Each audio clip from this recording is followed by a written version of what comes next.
Hello friends, कशा आहात सर्व? वैष्णवीज मम्मी होम रेसिपीमध्ये तुमचं पुन्हा एकदा खूप खूप स्वागत आहे.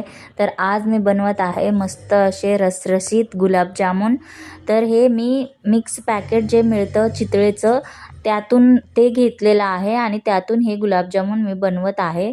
आणि हे गुलाबजामुन आहे ना खूप सोप्या पद्धतीने असे मी बनवत आहे. तर तुम्ही बघू शकता मी छानपैकी थोडं थोडं पाणी टाकून मिक्स करून आहे ना छान मळून घेतलेला आहे. त्यानंतर तुपाचा हात लावून परत एकदा मळून घेतलेला आहे आणि असे गोळे करून घेतलेले आहेत छोटे छोटे. तुम्हाला जसे आकार हवे आहेत छोटे मोठे त्यानुसार तुम्ही हे गोळे याचे करू शकता.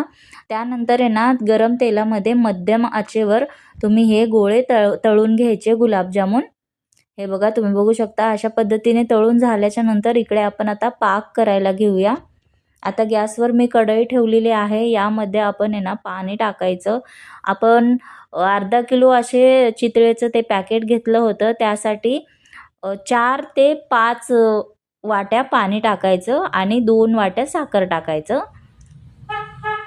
2 किंवा दीड टाकायचं. तुमच्या गोड कसं हवं असेल कमी किंवा जास्त त्यानुसार तुम्ही ॲड करू शकता.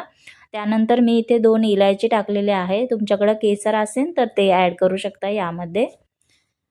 त्यानंतर 5 ते 10 मिनटं असं पाक उकळून घ्यायचं. जास्त असं नाही उकळायचं. थोडंसं असं चिकटपणा आला की मग आपला पाक तयार झालेला आहे. आणि गरम गरम पाकामध्ये हे सर्व गुलाबजामुन आपण टाकून द्यायचे आणि झाकण ठेवून आहे ना व्यवस्थित असं 2 तासासाठी आपण रेस्ट करायला ठेवूया हे गुलाबजामुन.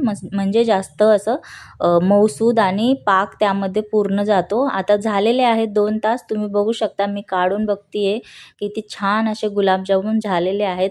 मस्त असं पूर्ण पाक पण आतमध्ये पूर्णपणे गेलेला आहे.